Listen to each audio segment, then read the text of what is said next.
Welcome back to the channel. It's me, Eric. If you're new, please subscribe. As you may tell by the thumbnail, I'm definitely going to go pick up a new vehicle, and I want to take you guys along for the adventure. So let's go do this.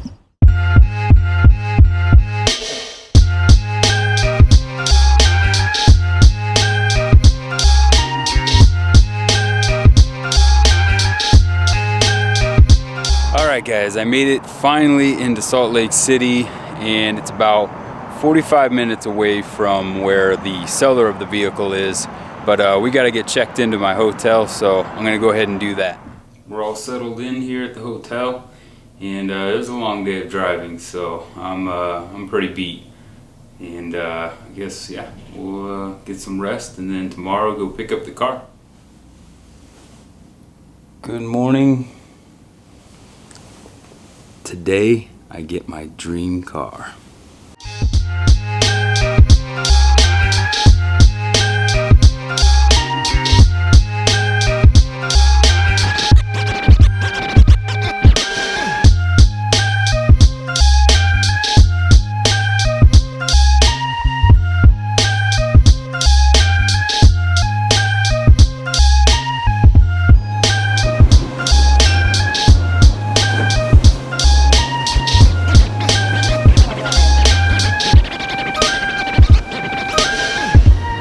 So I'm meeting up with the seller right now, and we're gonna check out. Oh, here it comes.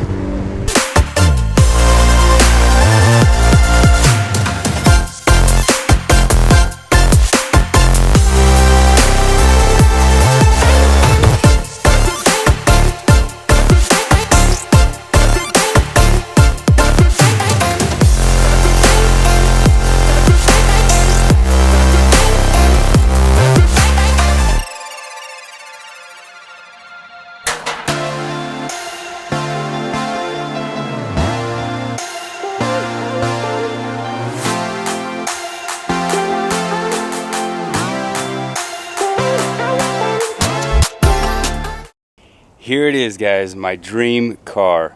It's a 1999 Evo 6, right-hand drive, imported from Japan. Now, I've been lacking on the channel a vehicle that I could go to Cars and Coffee with, or, you know, take on cruises, or possibly do a toge run. It's a pretty clean car for being 26 years old. It's not perfect, but for what we do on the channel, I don't mind putting a little love into it and getting it back to its glory days. Like I said, it's not perfect, but I do consider it stock-ish. And I say that because for the most part it's stock, but it does have a few modifications on it, and we'll probably end up swapping those things out. On this car, what I want to do is, with all my years of knowledge on building Evos, I want to create my perfect Evo.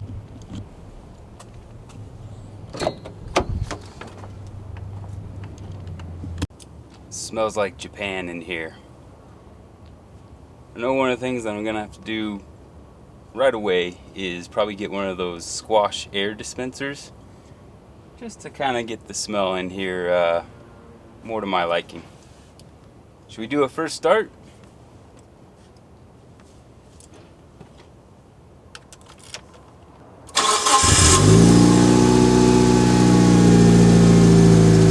Iconic 4G63, guys.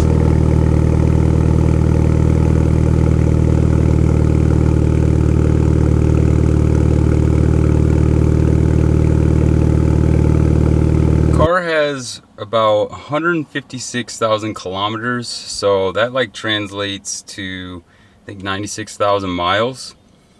But it has the OEM cluster gauge and an old school OG Greddy boost gauge over here, and of course it's got the Momo OEM steering wheel on here, and it came with this Pioneer double din on it.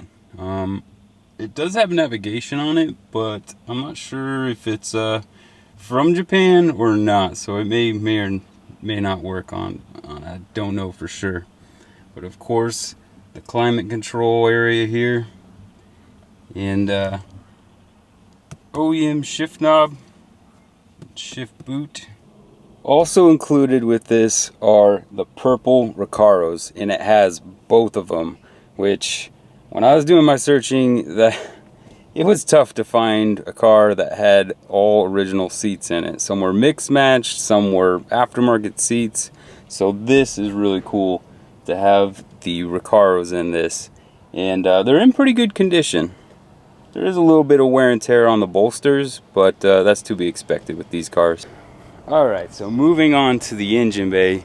Like I said, for the most part, it's stock. I mean, there is a few bits here and there, but as you can see, it's pretty much stock. I mean, it's got the stock airbox, batteries in the OEM location, the diverter valve, and even the radiator is the OEM one. It does look like it has a aftermarket cap on there, but it's stock, but I feel like somebody painted this, because this typically should be black.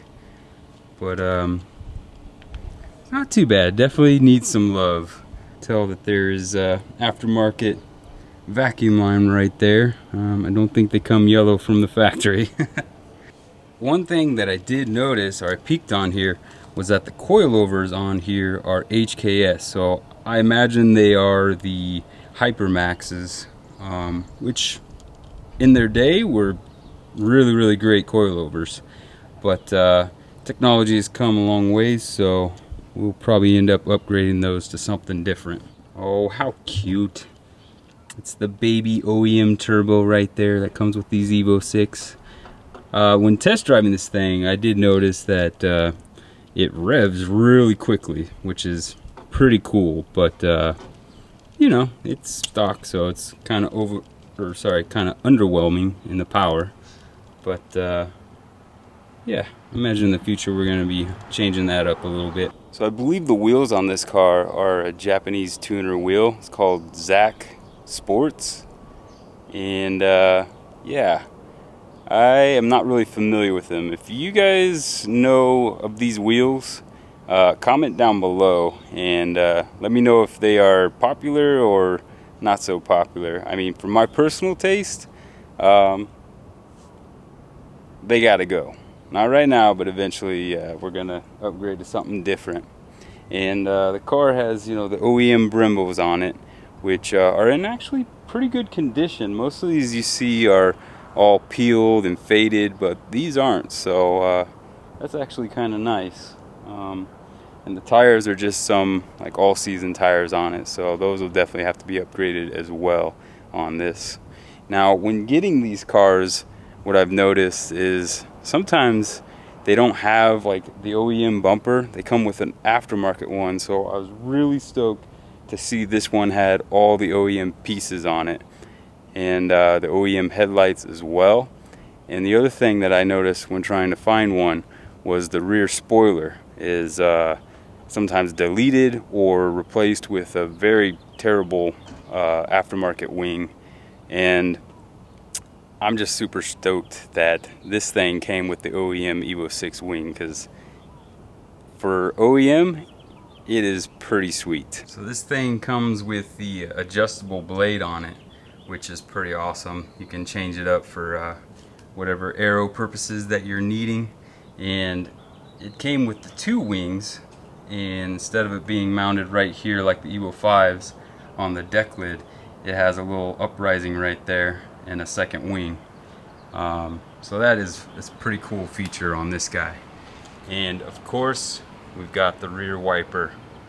That is a neat feature on these older Evos. I know the Evo 10s didn't come with that, so it's pretty cool. With the OEM trunk on the Evo 6, they didn't have the extra lights on the inside of it as well.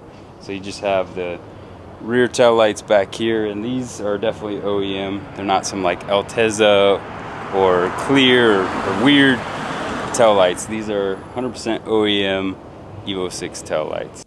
So I told you guys earlier that the plan with this was to have something that I can go to Cars and Coffee with, maybe do, I don't know, toge run.